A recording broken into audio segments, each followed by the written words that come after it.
Hey, hey, hey. Hey,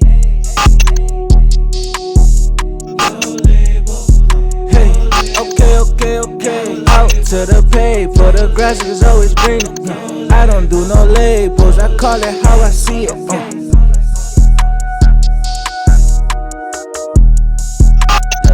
Okay, out to the paper, the grass is always greener. I don't do no labels, I call it how I see it.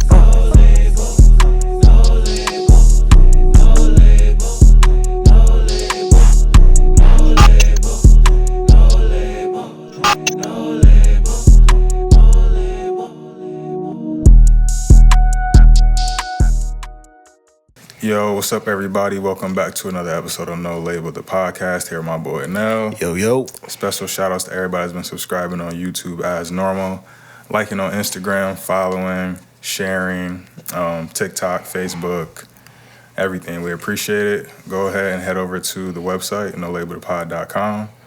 Nell, what about the newsletter? Oh, yeah, you got to tap into the newsletter so you can see all the ill shit we doing. You know what I'm saying? We just had that embroidery event. We done celebrated, I celebrated my birthday, which was fire. Some people came out, you know what I mean? I appreciate that. Much love to y'all. Great time. For sure. And today, we got a producer out of Buffalo who been killing shit on the low, and then he said, "Nah, I gotta branch out." Yeah, I mean, he said, "I gotta throw my hat in the ring for the best producer in the town." You heard what I mean? And he came on the scene with a big splash. You know what I'm saying? And we sitting here with Ill Tone Beats. What's good, bro? Peace. Appreciate you having me. Yeah, of course, man. Appreciate anytime. Yeah, for sure. We met at Bridge. You know what I'm saying? Got a late night text like, yo, Conway's doing a secret listening party. Top secret. Who's gonna be like? Yeah, can you pull up? I'm like, of course, of course. They said we chilling in there, and then we started vibing to the music. Music is going crazy. I don't know how much we can say, but the joint's going stupid. I slide in the room with Tony Boy, and then me and him sitting next to each other. We started chopping it up. Chad let me know what was going on, and I'm like, oh, that's perfect. You know what I'm saying? Right. So, what? How did you learn? How did you get tapped in with Conway and to be at the listening party?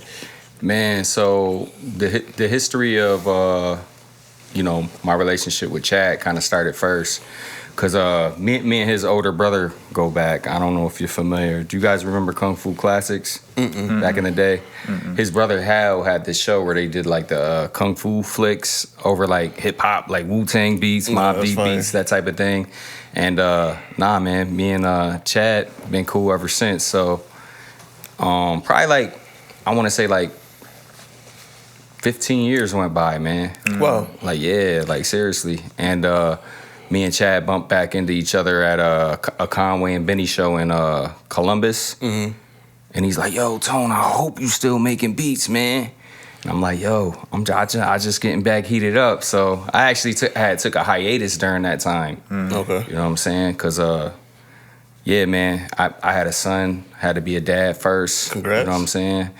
And he grown now, so that's a late congrats, but but yeah, so I just got back into it. You know what I'm saying? I had got all my footing right and just got back to it. And by that time, you know what I'm saying, I kind of crossed paths with Chad, and man, that was like kind of like the first step to get back my feet wet, you know what I'm saying? Bet that. Yeah. And you said that go back 15 years. So like, when did you start making beats? Man, I started making beats in '99. Come on. I promise you. Come on. Before the new millennium. Yeah, man, on the ASR 10, man. So I'm definitely seasoned with this, man. Like, yeah. And back then, man, you know what I'm saying? Like, I was getting placements. I was doing beats for big names, you know what I'm saying? But I was never building no lasting relationships, you know what I'm saying? Like, so it was like nothing substantial to really build on. Like, I get a beat off here and there, but I never really built a relationship and a rapport with an artist to where, you know, there's trust there. There's, you know what I'm saying? Like, so how does getting your beats out in, like, let's say back then, like, was it? I'm sure it wasn't email. Email was around, but it it was like beat CDs, believe it or not. Yo, here's my beat CD. I got some heat. Yeah, I got some heat. But I mean, it kind of was one of those things where, like, if a guy come to the town, this kind of was my method. Like, somebody would come to Buffalo, and I kind of, like, you know, let's just pretend a guy like Ghostface would come, right? And perform at Showplace or something. I kind of, like, read the room, kind of see who's who, and kind of, like, try to build a rapport with that person. If I can get a number and build from there, then I'm trying to work it to maybe get invited to a session. And then I was going back and forth to New York. Sometimes I would get inside a session. Sometimes it'd be a waste of time. But that was just my grind at the time, you know what I'm saying? So Nah, that's tough. it worked sometimes it didn't. But all I know is no cash was coming in, so I had to do what I had to do to, you know what I'm saying, take care of responsibilities, you know what I'm saying. I started a roofing company and got my contracting business in order, you know what I'm saying, and got that on solid ground. And so if you need a roof, man, I could take care of you too, man. You know what I'm saying? Making beats on top of the joint. Think somebody in the attic. I take good care of you, man. So No, that's raw. So around like what time did you start making beats? You said around 99. So was man, that, like, high 99, school, 2000, college, yeah, 20s? yeah, like high school, man. Okay. And is that when you started getting your placements too, or like how long before I you mean, started I getting probably placements? mid 2000s. I was, you know, seasoned. I was pretty good at it by that point. You know what I mean? Like, Yeah. took a little bit. Right. You know. What program was you using? Nah, I was on the ASR 10. Okay. I mean, this is like, I think Fruity Loops was around at the time, but honestly, during that time, people was kind of laughing at Fruity Loops. I'll be honest with you. You was getting clowned if you was using Fruity Loops. Like, you making them clickety click beats? Like, yeah, that was a real thing, man. So, you know, you had to be on an MP or ASR or, I mean, I never cared. I thought if you make dope music, man, you Oh yeah, if you get it in, pots you and get, pans and sticks and brooms, whatever. But some people, you know, it was a lot of that. Like, I think Ninth Wonder was the first one to actually make it okay. make it popular. Type Yeah, shit. or make it okay. He took that, you know what Stigma. I'm saying? That stigma away. So Hell yeah. When did you transition over into it? I never transitioned. I mean, I'm right now. I switched from the ASR to the machine. So that is computer based, but also hard. You know what I'm saying? Hardware. You know what I'm saying? Piece of gear that works with the software. But the reason I switched over was because of saving reasons. Like the ASR, man, you had to put in floppies, man. To save a beat, you might need 6 discs. You might get a disc error. It might take you 15 minutes to save a beat. Sheesh. 10 minutes to load it. You might get a disc error and lose your work. Like, it was.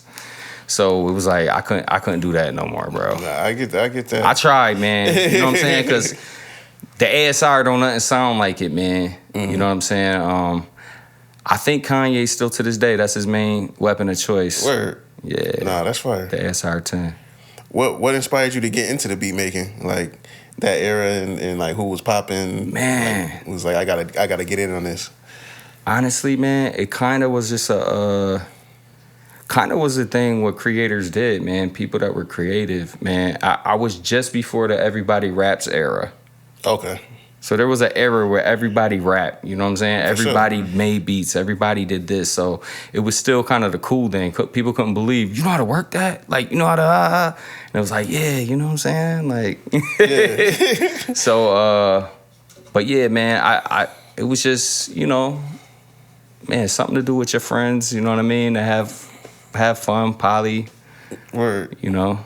So who was kind of like your musical like inspirations? Where it's just like I was like that beat is crazy. Let me try to inspire me Man. to cook something. Honestly, it's some local guys, you know what I'm saying? And obviously the RZA. The RZA was like my biggest influence. And then it was local guys like my mentor, which he was part of the original Upstate clique, Doc Martin.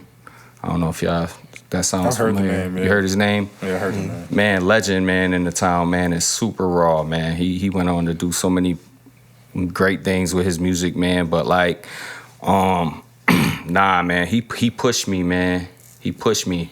Like I was like You know what I mean? Like, little dude to him. So, like, and anything I did, it was never good enough. You know what I'm saying? And he's like, yeah, it's all right. And I go home, get mad, and try harder, and still fall flat. You know what I'm saying? So, yeah, Doc Martin was a big inspiration. Another guy that really doesn't get talked about a lot.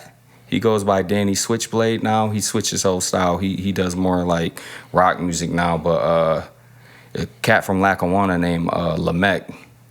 Yeah, man, this dude, man, he had a pocket of time where I learned so much from him, just being real progressive with my kick drum patterns, and just the stuff he was doing was like out of this world. So I kind of had some good people around me, man, you know what I'm saying, that had some creative ideas, you know what I'm saying, and some good footing that helped me out big time, you know what I'm saying? Yeah. What was the Buffalo local scene like at that time?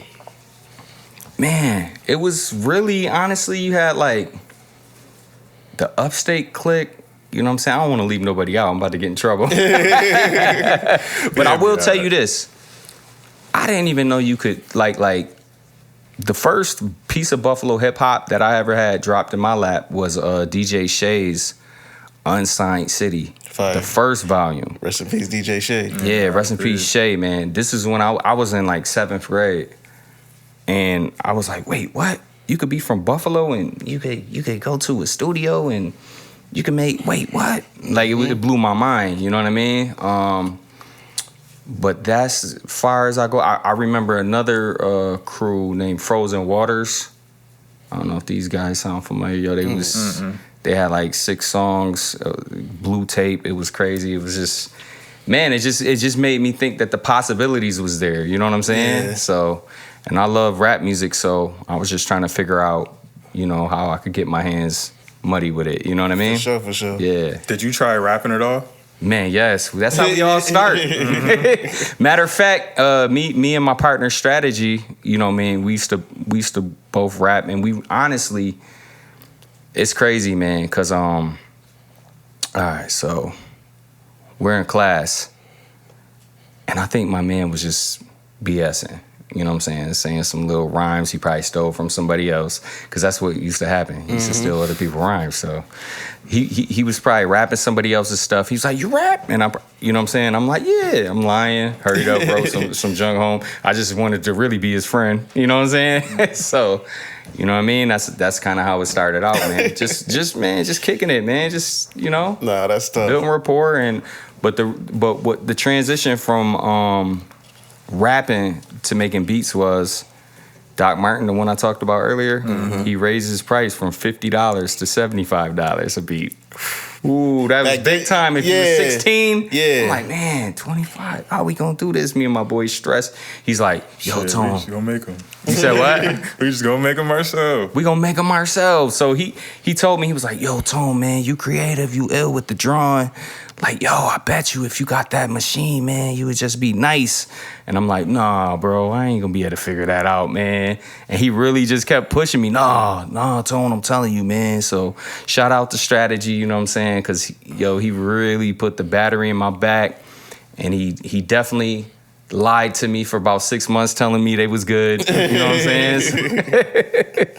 Until I developed, you know what I mean, a real knack for it. So, no, that's tough. Yeah. How much the equipment cost back then? Because studio equipment is way cheaper than it is today, I should say. I would say that's another thing, man. You had to have maybe like $1,500, man. You had to have a $1,500 commitment. Yeah, that's a lot, man. So that was big time. You had to go get an MPC. Yeah. The machine at the time was the MPC 2000. Yep.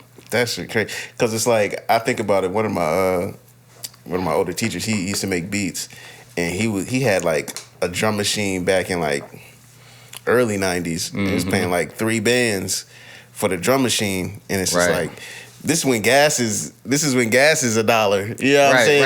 Right. Rent is $300. You know what I'm saying? Like, and you spending couple 1,000 plus on the beat machine. It's like, nigga, is you crazy? Like, Man, honestly, I don't even remember how I came up with the money to buy it. I was gonna ask that. How Yo, long did I it don't take you to even save remember, up? man. I don't have doing slick things on the side. My parents was too strict, man. I wasn't out here doing nothing too crazy, so I don't remember how I came up on it, man. Banded together some Christmas money, some this, like, yo, you know what though? I remember there was a magazine at the time called Musician's Friend, and I think they had a clearance, and I was able to get that ASR for $9.99. come on. That 500 was big. Yeah, for sure. For sure. 15 to 1,000. Yeah, That's a big difference. for sure. Yeah. So, Nah, that's but yeah, man. So, and then when I got it, man, I was just in the house, man, when all my friends was having fun. Like, I really knew that lyric when Kanye said, "What you know about doing 5 beats a day for 5 summers?" Yeah. Like, yo, when he said that, a lot of people don't know, man. Yo, like producers, man, we end up being in dark rooms, dark corners in the basement during beautiful days of the summer while everybody's having fun. Just, man, locking in on your craft, man. You know what I'm saying? Yeah. Cooking, man. So, Nah, that's how DJ Wire, we had him up here. Shout out to Wire. He's just on the radar. Yeah, facts. Wasn't it? He was telling us like how he got into his craft was he had broke his leg one summer. He said he broke his leg. He couldn't do nothing. He couldn't go outside, couldn't do nothing. But he had his turntables. Boom, learned how to scratch. Scratching every day all summer. Got to stare out the window just cooking. right. And next thing you know, shit, you got a business now. You doing parties, you doing shows. Right. You doing all Got that. nice So, with it. But yeah, that it comes with that at a cost. You know what I'm saying? And with creatives, you have to take that time to really put in that work, Right. For you to reap that reward. Right. Absolutely. Got to make those sacrifices. For sure. Yeah. Was your first rap name, producer name, Il Tone? Oh, man, you guys is digging. You guys want all the deets, man. You got to. The people want to get to know you, man. You just dropped a crazy project. Ooh, wee. I'm gonna get flagged. Y'all gonna have jokes, man. But yo, I went by Ill Grammar. Ill Grammar. I don't know how it came up, Ill Grammar. And then it was crazy because I thought it was a dope like MC name. You know what I mean? Ill Grammar, like twisted slang. You know what I mean? It was like a crafty little word. And then I want to say that summer, Nelly came out with a song called Country Grammar. And because of that song, it gave my name such a weird spin. Because now it's like, it went from sounding like some New York junk to some country junk. And I was just like, because that song blew up. Crazy. That song was huge. So it was like, man, I gotta diamond. like change my name now. Like, then I started transitioning into the beats. Okay. And letting the guys that were really good at that do that. You know what I mean? So That's tough. That's not you a got bad that name, out of though. me too, by the way. That's good. I'm not. If you asked me to rap though, I'm saying no.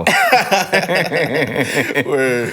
Hey, this Yeah. man, he still got a song he hasn't dropped that we've been trying to get him to drop It's not gonna drop. for like 4 years. That song's probably not gonna drop.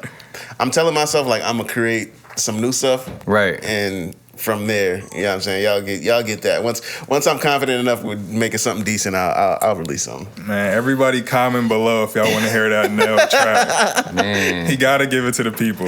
I mean, I did give you my rap name. He did. if- I mean, If we that's get gotta over, be worth something. if we get over 100 comments, I'll release a snippet. I'll give the snippet. I'll take a snippet for now. The beat as it fades out. Right? Shoot, Maro produced the beat. Maro produced the beat. I don't even know if he heard it. Nah, I never heard the song. I'll probably play it for him, but I get to when we get back. But yeah, I played that. I ain't played that. I played that song for maybe 5 people, bro. Yeah. I was in Africa. Doing studying abroad, but I was at a studio. Okay. So I spent 3 weeks on the business side, then I spent 3 weeks in the studio.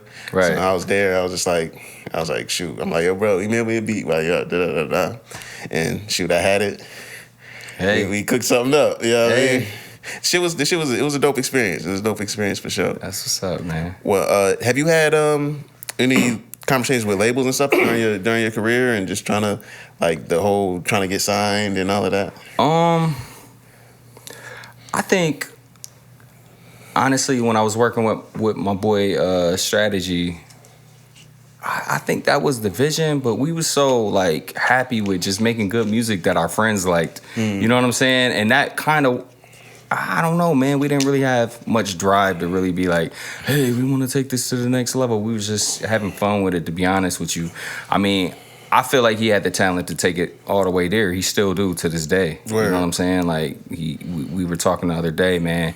And we might be making some music again, man. Bring it back full circle. So we'll see if that happens. But as I progress with the beat making, you know what I'm saying, that's where I start wanting to, more people got to hear this. Yeah. You know what I'm saying? I want to try to, approach my favorite artists. You know what I'm saying? I want to, you know what I mean? Just, Get you want to get appreciated by as many ears as you can. Absolutely. So, Yeah, it's funny because like I went to UB and I took a hip hop and social issues class, and the teacher was an Italian dude from New York City. Shout out to Justin DeCenso, yeah, I mean, shout out to my guy. And shout out to Italians. Yeah, so and he was telling me, he was talking about the class was fire, and then we had the one statement he was talking about people making how hip hop's inception, how they talked about they were trying to make these songs to make money. Right. And that was the first time I had like a true objection to like what he was teaching in the course. And I'm like, yo, fam, I'm like, these people we had nothing. Like, from looking at this, like, you had nothing. Shit, we got a speaker. We about to have some fun. Right. We about to have some fun. Shoot, we about to steal the power from the electric pole. Shoot, if y'all got $1 or something, throw it in a bucket because we got to pay rent. But, right. You know what I'm saying? But for real, we trying to have a good time, bro. It's wild out here. We about to get to it. Right. You know what I'm saying? And I think that element That was his story? He was saying that they only started making music to make money. Okay. And I just had a strong objection to that because it was, I think we look at that now, we see that now with hip hop. Mm-hmm. A lot of people just doing it to make money, and it's like it doesn't sound as good. Right. I'm like, for it to sound that good, it was like, nah, you had to actually like care about this. Like you're trying to you're spending thousands of dollars on a beat machine in the era of super have-nots, you know what I'm saying? Right, absolutely. You making the week off $20, you know what I mean? Right. So it's like it couldn't be about only money. Right. And I think that's one thing that keeps the have-nots keep the music pure in that sense, not chasing the bag. And I think that speaks to your longevity. Shoot, the fact you've been able to do it this long and Right. Absolutely. Yeah. I mean, you stay true to form, man. Whatever's supposed to be yours is eventually gonna come your way. So, absolutely. So, and you just had the project, The Outcome. yes. Yeah. What made you choose that title for your Well, would you call it your like mainstream debut type of thing, or? I would say so, especially as a not as a producer, but as a producer artist, or present myself having my own producer album. Yeah, it's definitely the debut. So Okay. But the outcome kind of came along the way of the process. You know what I'm saying? Because it was some hills to climb. You know what I'm saying? And some valleys to navigate. You know what I mean? So. Nah, man, the outcome kind of, it had a couple double meanings. It was kind of like my story of putting these beats together with these artists, you know what I mean? Most of the artists being homegrown in the town, some being outside of the town. One guy in particular that I grew up idolizing, you know what I'm saying, which is on the album AZ, you know what I'm saying? And it was just my vision and my outcome. But then the other meaning of it is, if you notice the the artwork or whatever, it kind of represents Buffalo in a way. And how I mean that is, if you look at that picture, that was during a time where the Bills, they had went through some crazy drought. I don't know how many years, you know what I'm saying? But they finally won the AFC East, and that was the biggest thing. You know what I'm saying? It was sometime in the 80s or something. And the whole crowd stormed the joint and took the goalpost down. You know what I'm saying? So to translate that to hip-hop, that's what Buffalo was for most of my, you know what I'm saying, career and busting down these beats, man. It was like, no, I used to go out of town, you know what I'm saying, and be in rooms with, you know, some nice names, and they'd be like, yo, where you from? These beats is crazy. Like, and I'd be like, Buffalo. They'd be like, Buffalo. Like, and that's what it was. Like, they'll be like, they start second guessing their ears, like, wait, maybe this ain't as hot as I think it is, because he's from Buffalo. And you know what I'm saying? Like, I remember one time, I was real cool with Shice Bubs at the time. Shice Bubs is you guys familiar? I feel like I heard the name, but yeah, he's the leader of Purple City, which was a group affiliated with Dipset. Okay. Shice was like, yo, Tom. He was like, yo, tell him you from up top. I'm like, up top? Like, he's like, stop saying you from Buffalo. I'm like, damn, you can't even say you from Buffalo. So that's how the tides turn, man. Now boys is getting busy, you know what I'm saying? Like, now it's like, you know, cats from the city is, you know, looking up to the upstate guys, you know what I'm saying? Like, so it's like that's why the cover, I used that cover, like, yo, now we here, man. Yeah, that's and now that we here, we gonna tear the goalposts. It's the outcome, you know what I mean? So it's got a couple meanings, but yeah. No, yeah, that's tough. What was the process like putting together? You said it was some hurdles and some valleys you had to get through. Yeah. What was like one of the biggest hurdles to bring this project to completion? Man, being patient. You know what I'm saying? Being patient. Because it took me about 2.5, 3 years to put this together the way I wanted to. You know what I'm saying? And sometimes, like, I don't know if you guys know, but, like, I work real close with El Camino. You know what I'm saying? Like, that's my guy. Like, like the last few years, I've been, any of his hip hop stuff, I've been making, like, probably about 90% of that. You know what I mean? But I will say, during the process, I would get a few real, you know what I'm saying, strong songs, then it'll be 6 months go by and I ain't made a contribution to my project. Not that I'm not trying, but just time, schedule, just whatever, you know what I'm saying? So it was just be patient, man. Keep getting busy, keep you know, paying your dues. Absolutely. Work with this guy, work with that guy. Don't, you know, you gotta like simultaneously work, man. Yeah. You know what I'm saying? And don't get discouraged. So no, that's tough. I would just say patience was the biggest hurdle. And you got a lot of big names on here. You got AZ, you got El Camino, you got El Camino and AZ on the track is crazy. That's crazy. That's Yo, tough. you know what's crazy about this? It's wild, man, because I think he thought I was fronting. I think he was. It's funny because my man kept bugging me, right? One of my boys, shout out to Breezy. He always says I don't shout him out, but I'm shouting you out. Breezy, you getting your shout out. But he was like, yo, Tom, I'm telling you, flip this sample. Cause I got, he one of my homies that he'll e-dig sometimes and send me joints. He'll be like, yo, you know what I'm saying? He don't make beats, but he'll be like, yo, I found something, you know, cause he like old music. We like old music. We love old school 70s, soul, funk, all that. That's like my favorite music, man. Beyond rap music, like 10 times better than rap music. But anyways. That's why we sample it. Yeah. So he was like, yo, man, I'm telling you, flip this, man. I'm like, all right, man. So I flipped it, but the way I flipped it, you'll hear it on the album. But anyways, it actually happened to be the same sample that Nas and AZ talked over. They didn't rap over it on It Was Written. Nas's second album. And it was just Nas polying with AZ. And I didn't even think at the time. That's why I didn't want to touch the sample. Because I'm like, man, I heard that before. I'm not really trying to, I mean, yeah, they didn't rap over it. But he's like, yo, trust me, man. He was like, yo, man, you got to freak it. So my idea and my spin on it was to juggle the record. You know what I'm saying? Like, you know what I'm saying? Like how they used to do, instead of like looping it in a beat machine, why don't I freestyle, cut it up on a record and loop it like this? You know what I'm saying? Like how they used to do at the park back in the day and make it a studio record.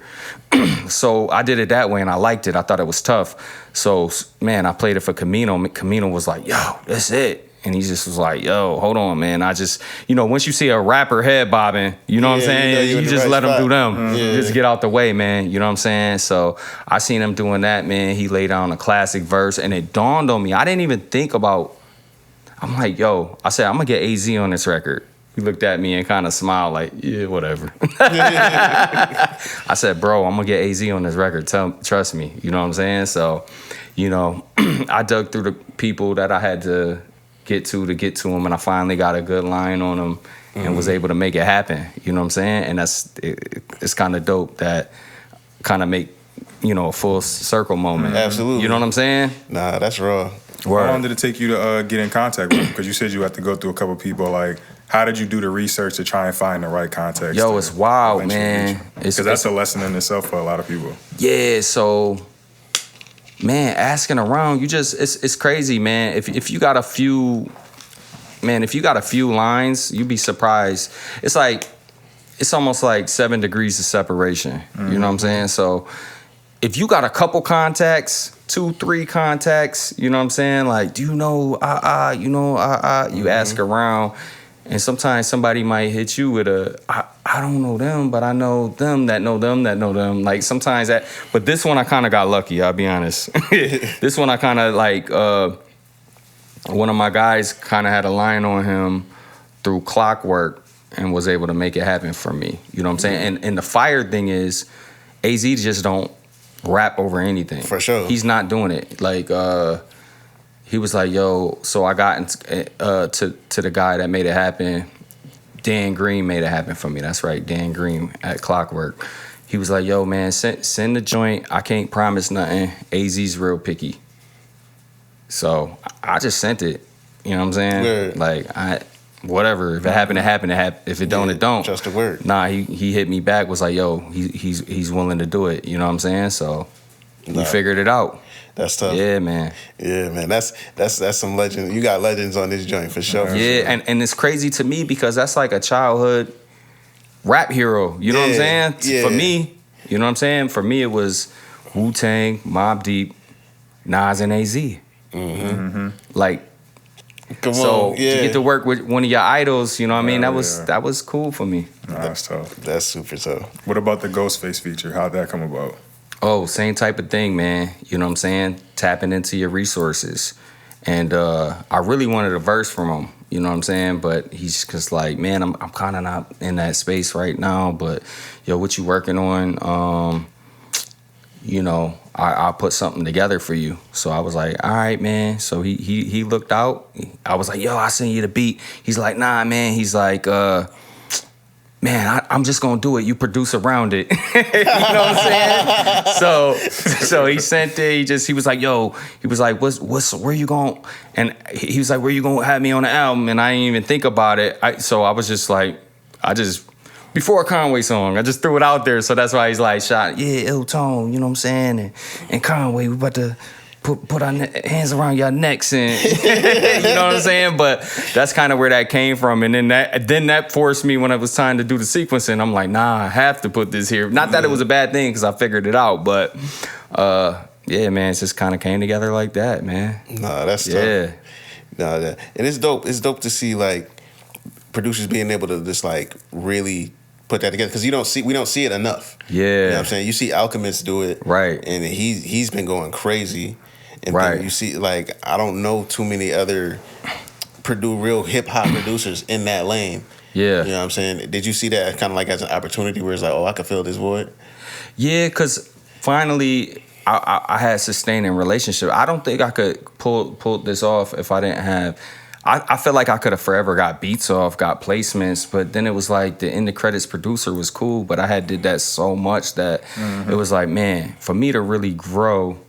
I either got to get an annoying tag, you know what I'm saying? Or I got to, like, man, just start putting out my own projects and doing trades and, you know, beats for this, you know. Yeah. You know, making cut my own path. Absolutely. What changed in your approach, though, to be able to now sustain relationships so that you can make a project like this? Because you said before, like you said, you were just like doing the beats. I think just being you, man. Honest to God, man. Like, I mean, shoot, we've been here talking for what, 15 minutes, and I think we kind of got to read on each other. You know what I'm saying? Like, like it's the same thing when you working with guys. Just people could tell if you solid or not, or if you a cornball, or if you're not really willing to work with people, or you know what I'm saying. So, man, I think my, you know, not to pat myself on the back, I think my character got me further. You know what I'm saying? Just being loyal to the soil and just being down to give it up. You know what I'm saying? And be useful in the room. You know what I'm saying? Like another thing I'll tell you, man. How else can you help?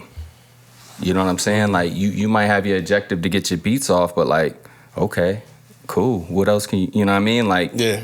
Like in today's industry, you got to be multifaceted.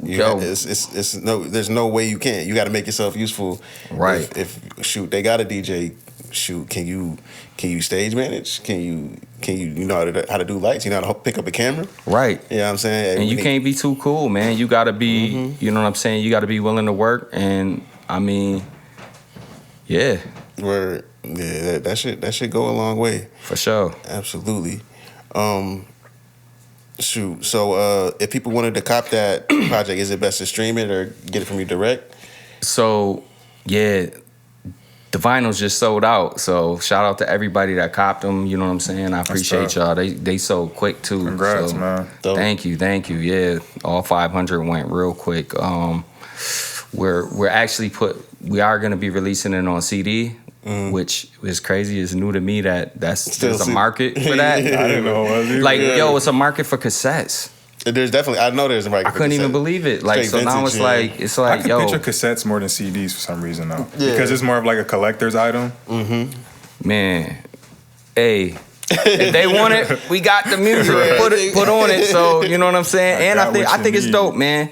You know what I'm saying. My son collect vinyl. Like I'm like, that's dope. My son's favorite artist is MF Doom. That blew my mind. It's a lot of Doom fans. It's a lot of young Doom fans. You like MF Doom? Talking about Quasimodo and Dad. I'm like, dude, this is crazy. Oh, that's dope. Yeah. That's raw as hell. How was you did a virtual open mic yesterday? Was it yesterday? Yeah, yesterday. Yeah. How did that go? It went good, man. It was cool, man.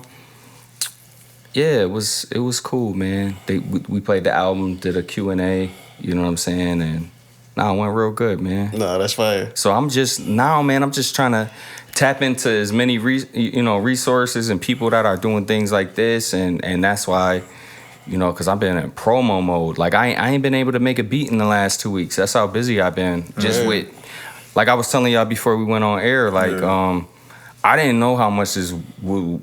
You know what I'm saying? Like the work is, man, you got to spend 2-3 hours a day on just social media, man, just building and checking it and making sure you reply to people the right way. And you know what I'm saying? Because, man, we all trying to grow. Yeah.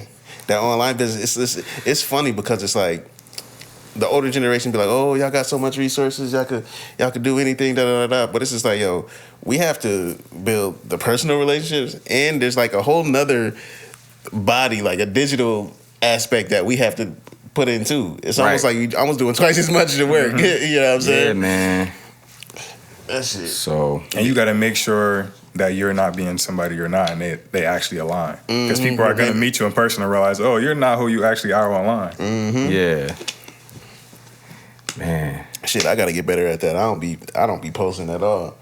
Yeah, your whole page is just podcast clips. Yeah, you know what I'm saying? It's like, oh, I ain't gotta post that. We just did the pod. Yeah. Yo, what's the suggestion for posts per day? Do they say? Is there a method to that, or? I think it's really just one, or like having a consistent pattern. Yeah, it's more your pattern. Mixing up the types of posts that you do. Okay. So maybe like a reel on Monday, then on Wednesday you'll do like a carousel, and then on Thursday you'll do like a more of a slideshow to where it's just pictures. Like they kind of want you to mix up different posting styles. Yeah, that's what I was just reading on it the other day. Yeah, and they always changing like the algorithm of how like what shows up more. Right. So it's like it used to be the likes, and then it switched to saves. I think right now it's like how many people. It's comments. It's comments. How many people send it to other people. Type of thing. Yeah, it's about engagement a lot now.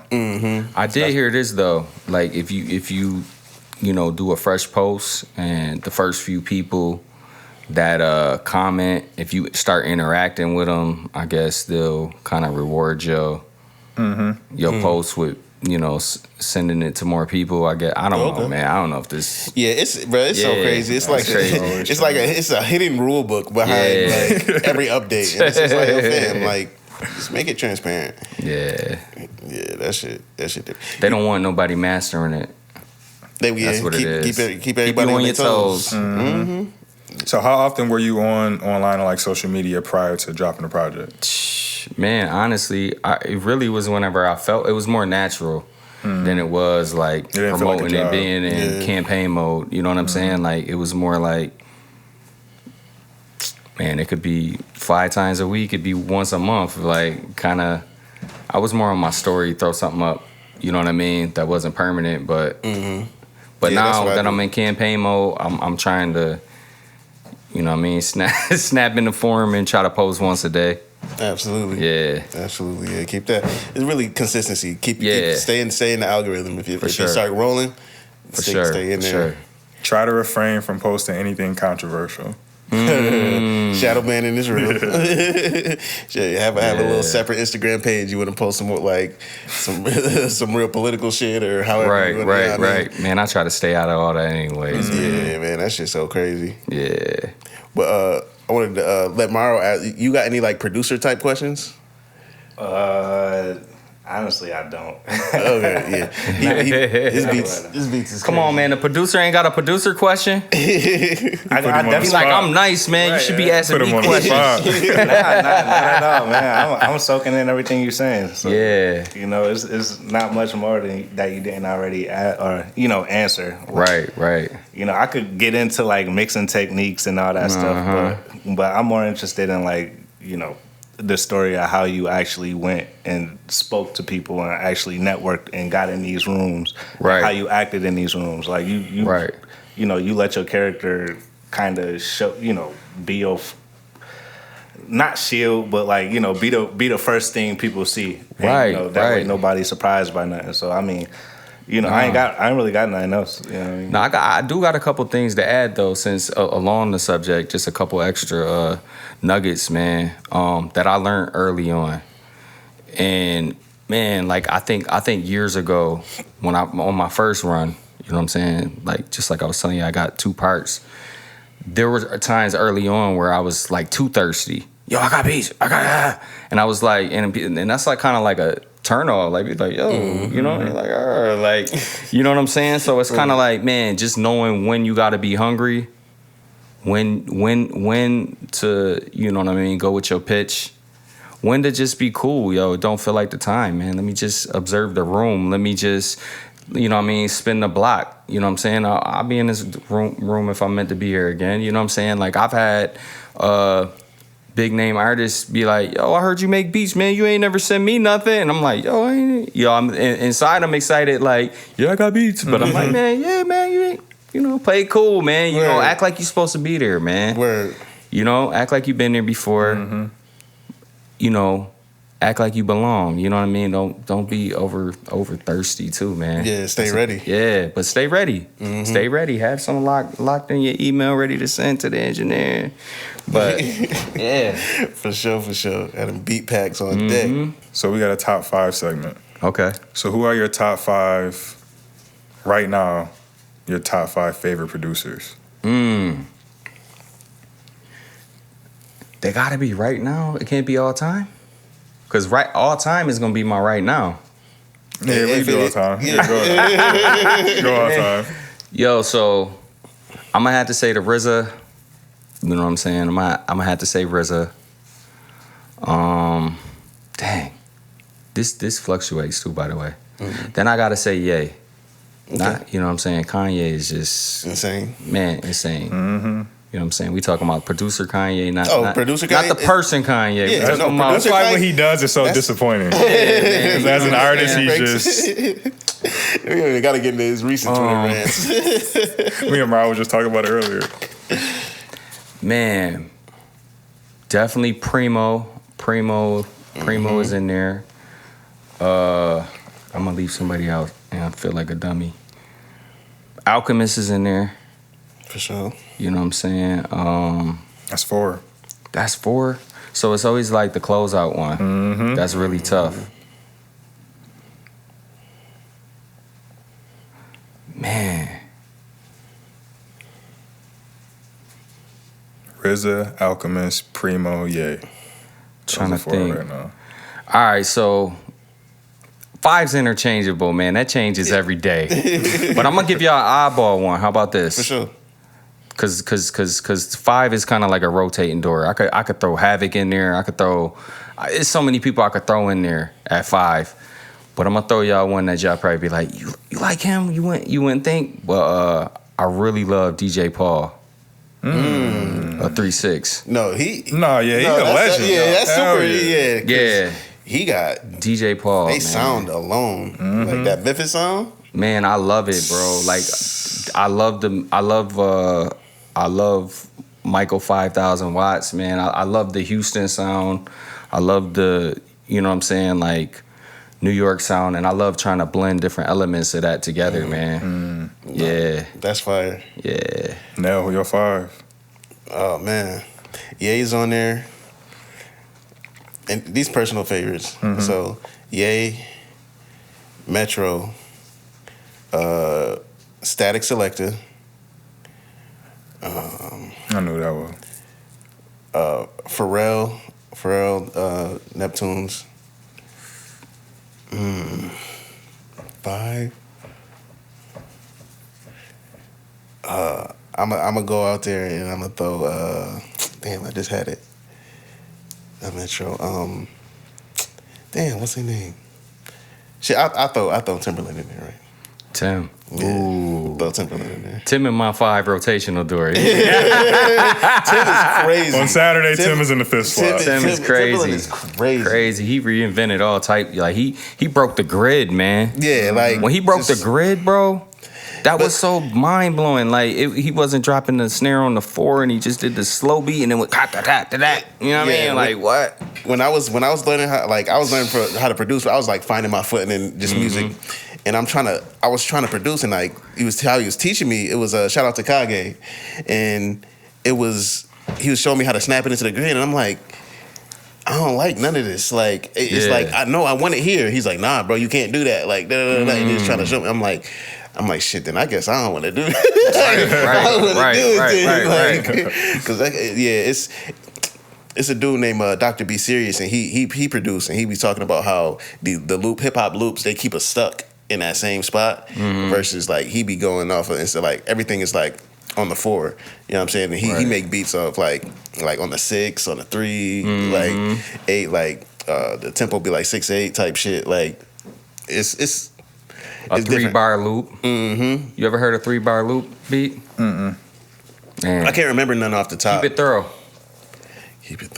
That's Prodigy. Yeah. Alchemist beat. Early Alchemist. Yo, if you ever get I did a beat for El Camino that was a 3-bar beat, and it just they're hard to come by to make them make sense. But when you do, it's got such a natural but unnatural rhythm, and he's sitting there, he's writing, and it's probably throwing him off because he probably never threw, but he wrote to it and killed it. And I'm like, bro, I ain't want to tell you why you was writing, but I said, yo, the reason why you hitting them pockets a certain way was because that's a 3-bar loop. And he's like, man, I knew it was something. My bars, I'm counting my bars, and I'm like, yo, what the heck? I thought I was high or something, man. I thought it was a weed. No, that thing going off the who? I think Victoria Monet. Let me get my 5. Before we go on a tangent. Similar to yours. Ye, Pharrell, Metro, Southside, and Heatmakers. I need Mario's top 5. He's a producer. I'm gonna go personal top 5. I'm gonna go Pierre Bourne. Oh no, yes, Pierre's in mine. Fuck, I'm replacing Southside with Pierre for Pierre sure. Bourne, Timbaland, and Pharrell, just because of percussion. Like exactly what you were saying. Like those are some of my influences because I'm percussion heavy. Right. And so Timbaland, Pharrell. Monte Booker, Smino. Yeah. That sound is just it's just so different, bro.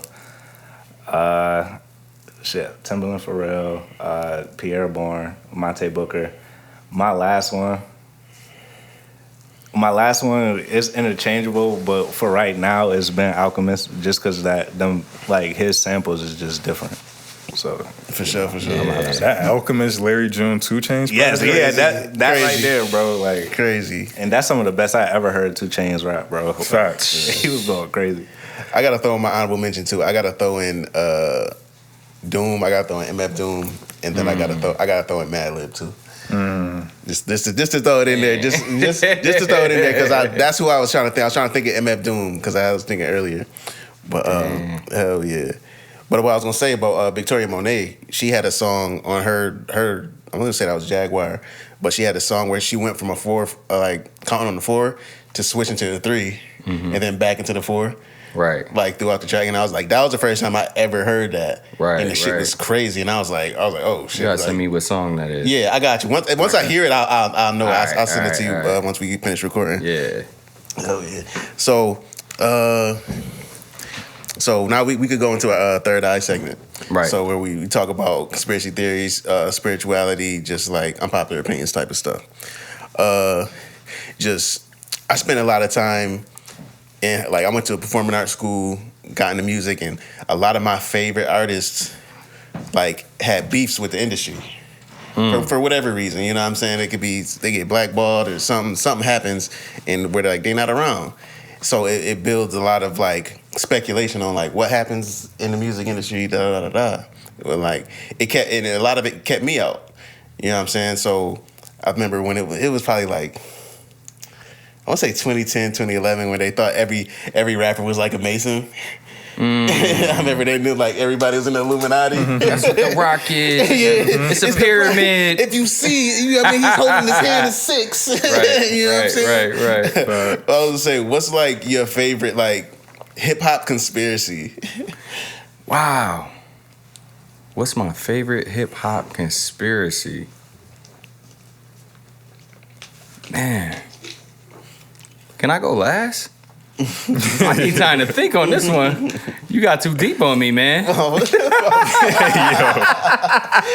that's our segment. Hold on. Okay. Don't crumble, Tone. Don't crumble. What's my craziest conspiracy? Do you got one? If you got one, go ahead. Yeah, mine was like, give us some time. Was probably like the kind of like the Illuminati / when Lupe getting blackballed. Right. You know what I'm saying? People were just like, Lupe getting blackballed because they want him to dumb down his music. They saying like, yo, you're trying to make people smart. Yo, I do got one. But it's kind of a spin-off of yours. Go for it. All right, so my favorite rapper all time is Nas.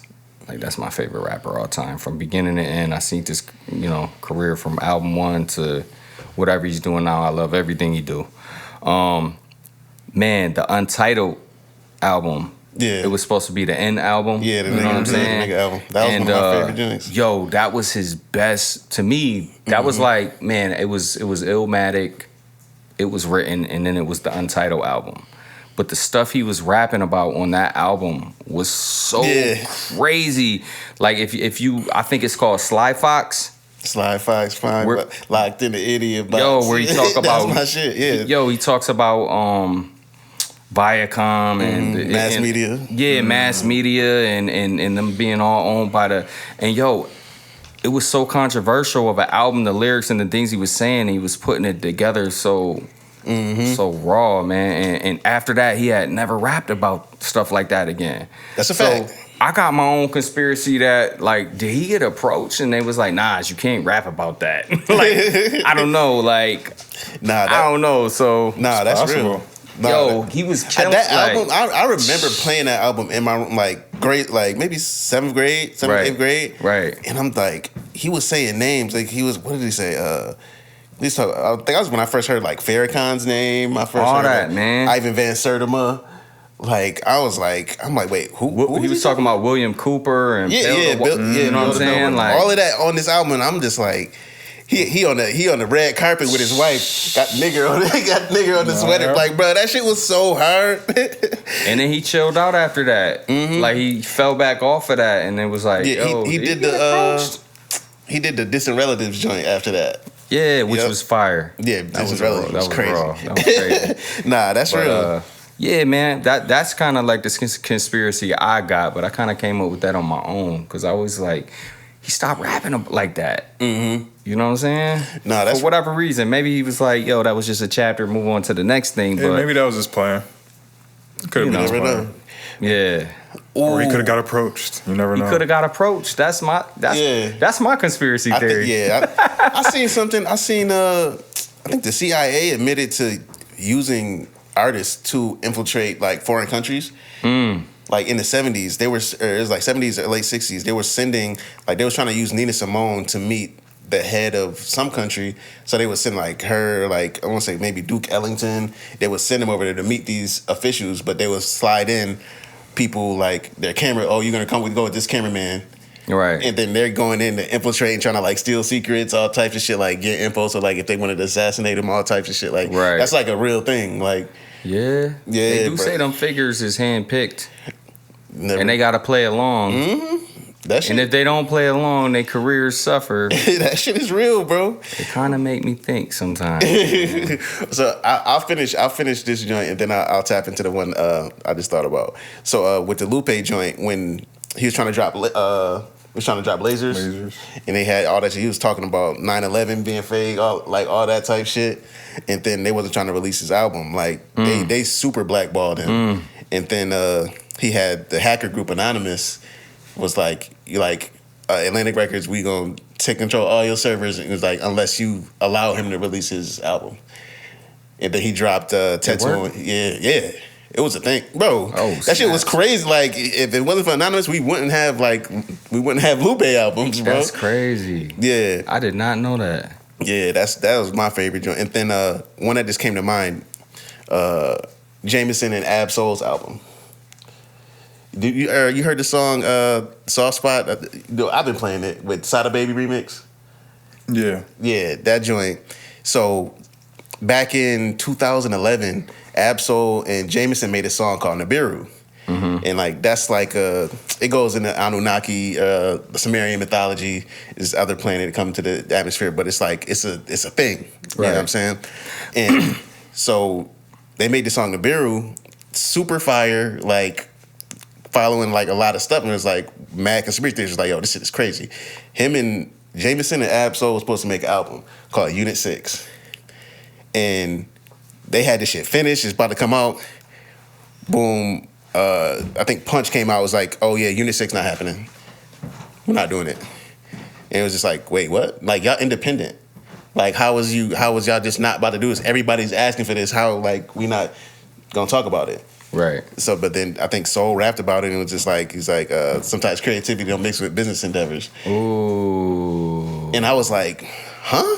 Then Jameson fell off the side of the earth. Ooh. He said, I'm not doing nothing major industry no more. He went super independent. Like, he still making music, like just started making music again, like mainstream, I guess. Right. And that was 13 years ago. Might be on to something. Bruh, that was one of my favorite. Unit 6, Unit 6 never coming out. I was so mad, bruh. Like, I wanted that. No leaked songs, nothing? No, like if nothing, you YouTube bro. it? Nothing. This is just done. You're gonna make me get mad all over again, man. Yeah. I don't think I have any, to be honest. I mean, I have a couple, but they're not any, like, there isn't really any real backing behind them. That's the point, man. It's your favorite. Do you feel like we really landed on the moon? No. I feel like we did, but I don't feel like we did in 71? Yeah. I don't think we did at that time. But I'm sure we have, but like by now. I don't think we did. They said we landed on that joint with less technology than what we got for iPhones right now, but we can't go back there. But we can't go back. Huh? Oh, who said we never went back? When they say that? I remember seeing for a while they were saying we couldn't go back. Like we messed up something that I said we couldn't go back. I think NASA is a propaganda industry. Anyway. Yeah. That's it. I think NASA is fake. I ain't gonna say fake, but like I've seen the joints on the news where you can clearly see the strings on this nigga holding this nigga up. Like that's crazy. Like nah, or he just bounced unnaturally.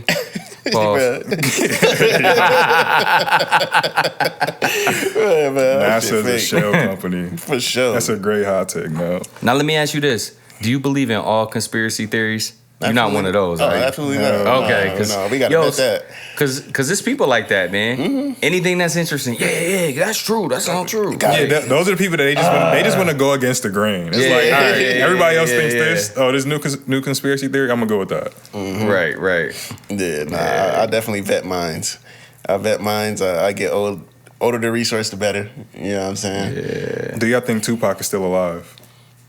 No, man. No. He's too loud. He couldn't be quiet this long. All right. Not No at all. way. I do. You know what? That's a conspiracy. I think Tupac was feared by the government. Oh, that's not hell even. yeah. I think that's a fact. Yeah, that's a fact. Yo, That's that's a fact. 100%. I think Tupac could have been the president of the United States one day. Absolutely. If we got Trump, I mean, Tupac run against Trump, he gonna spit on that nigga on the podium, man. and niggas Tupac is gonna be versus Trump. thrilled. Come on. Niggas is gonna be with it. bro, that's wild. For sure. Tupac versus Trump. I- We missed out on that, That's man. a Boondocks episode. Oh my god. I don't vote, but I would vote for Tupac to win against Trump. Yo, you know what? For If he sure. would've- did you guys ever see the MTV interview he did when he was like, With "It Snoop? don't make no sense how the White House got 100 rooms and it's people on the streets." Do you remember this? Mm-hmm.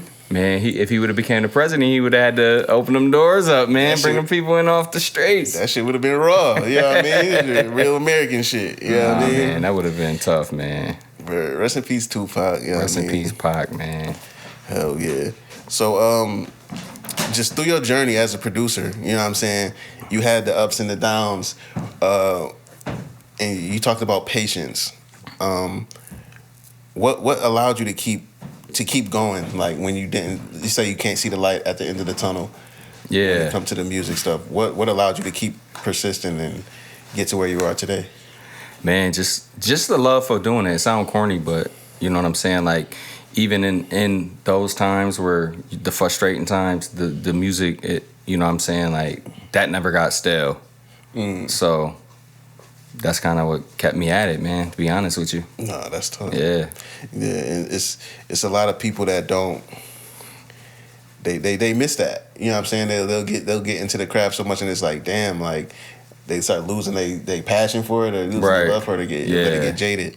One of my sayings is like, what helped me in my life is like, I love this thing more than I hate the bullshit that comes with it. You know what I'm saying? So it's like, I'll never let my hate outweigh my love for the things that I truly love. Okay. That's what helps me. That's what helped me push through. You know what I'm saying? Yeah. Well, what's some things you want to see for 2025 and moving forward in music to change, make things a little bit better?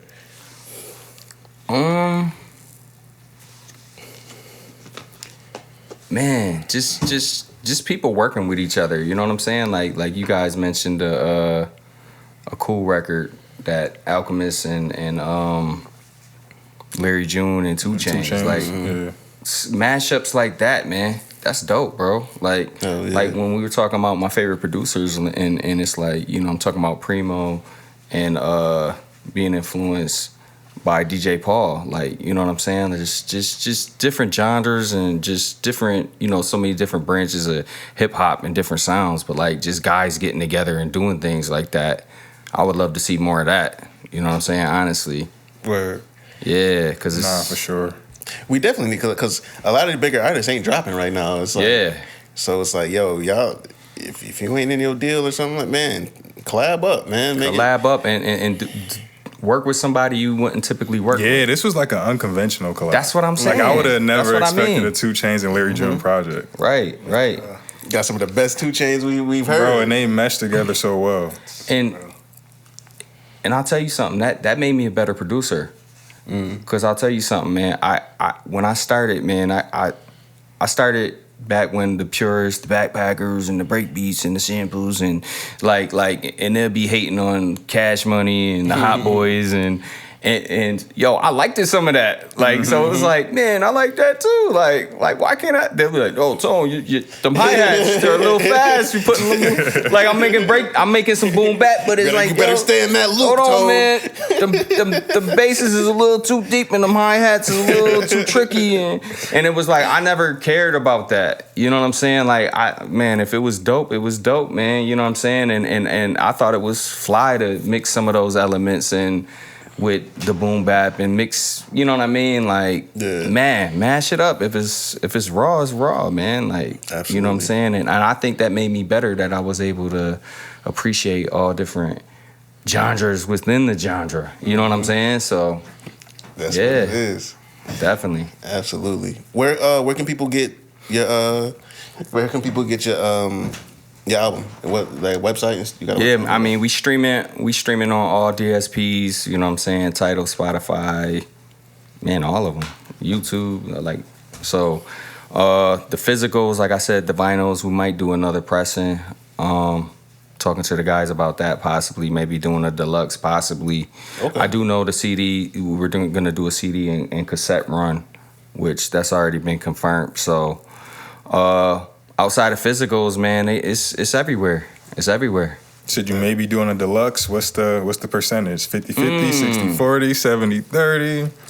Man, it's probably looking like it's gonna happen, man, because I got a couple songs that I could use on this that I think would work well. So if you ask me percentage, maybe 70.